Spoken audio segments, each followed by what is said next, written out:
c'est que dans les chorales, nous avons de très belles productions. Et nous avons un legs de Jean-Pierre Guignard, nous avons un legs de Feu Julien Jouga également, nous avons un legs de Simon Silva, de Pierre da Silva, mais également de John Signou. Tous ces anciens-là, Pierre Lopi, qui nous ont laissé de très beaux chants. Parmi les jeunes actuellement, il y a certains qui sont d'excellents compositeurs. Jean-Benoît Bahoum en fait partie, Jean-Baptiste Koumak en fait partie. Ce sont ces jeunes talents-là qui sont là. Ils ne sont plus aussi jeunes que ça. Mais Polium, ce sont des personnes qui ont de très belles compositions qui sont là. Et en langue, en latin, en français, mais également en langue du terroir.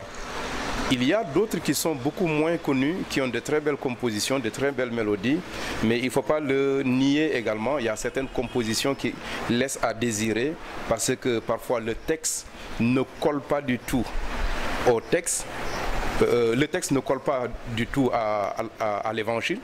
Parce que ce sont des textes pris comme ça, ce ne sont pas d'inspiration biblique.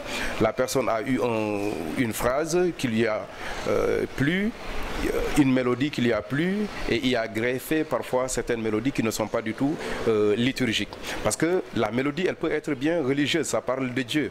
Mais est-ce que ça parle de la liturgie? Parfois, ce n'est pas le cas. De l'autre côté,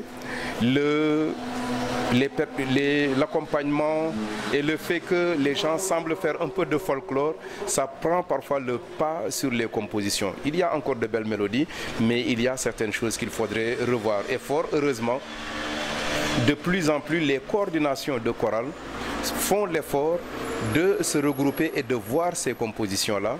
Et les maîtres de chœur du Sénégal, de plus en plus, se retrouvent avec des anciens qui sont parmi nous, qui aident à regarder les compositions qui sont en train d'être faites. Et probablement demain, on aura une structure beaucoup plus homogène qui fasse que l'on vérifie les compositions avant de les faire passer dans nos messes. Bon, pour ce qui est de Saint-Dominique, notre principale difficulté, c'est que notre chorale se renouvelle peut-être à 60% chaque année. Ce sont des étudiants dont certains terminent les études, s'en vont, d'autres peuvent rencontrer parfois des difficultés et changent de paroisse ou bien retournent dans leur pays ou bien dans leur région.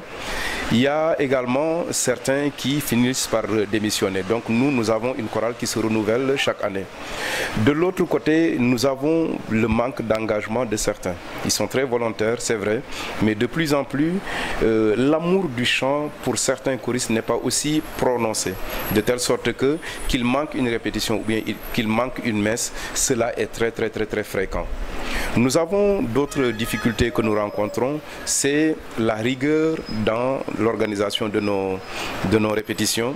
Lorsqu'elle est excessive, certains se découragent, mais là où il n'y a pas de rigueur également, bonjour le laxisme et bonjour les difficultés. Au sein de notre paroisse d'abord, nous sommes en collège. Dans notre propre chorale Saint-Dominique, nous avons le collège des maîtres de chœur où tous les maîtres de chœur participent. Il ne s'agit pas d'être un bon musicien pour être membre du collège des maîtres de chœur de Saint-Dominique. Il faut simplement avoir l'amour et savoir diriger. Nous nous retrouvons, nous n'avons pas de difficultés. Nous sommes très solidaires par contre, parce qu'un maître de chœur peut manquer de temps et se faire remplacer immédiatement. Sur la paroisse, nous avons une coordination des chorales, mais également une coordination des collèges. Nous nous retrouvons, parce que là, nous allons préparer Poponguine et nous discutons entre maîtres de chœur et il y a une grande solidarité. Il se pourrait qu'une chorale n'ait pas la possibilité de chanter. Rapidement, une autre chorale peut aider, chaque fois que c'est possible. Sur Dakar, nous n'avons pas de difficulté. Les maîtres de chœur des autres paroisses, ce sont des amis, pour l'essentiel, tous, je peux le dire. Roger Achille Mbaye de Ouakam, vous allez à Rufisque ou bien où vous avez Jean-Baptiste Koumak Faye, à Grand Yoff où vous avez Augustin, vous allez aux Parcelles Michel Youm, vous allez à la cathédrale où il y avait le doyen Pierre Lopi, Pierre da Silva qui est décédé, paix à son âme. Nous sommes d'abord des frères entre maîtres de chœur et c'est comme ça que nous le vivons, nous n'avons pas de difficultés entre nous.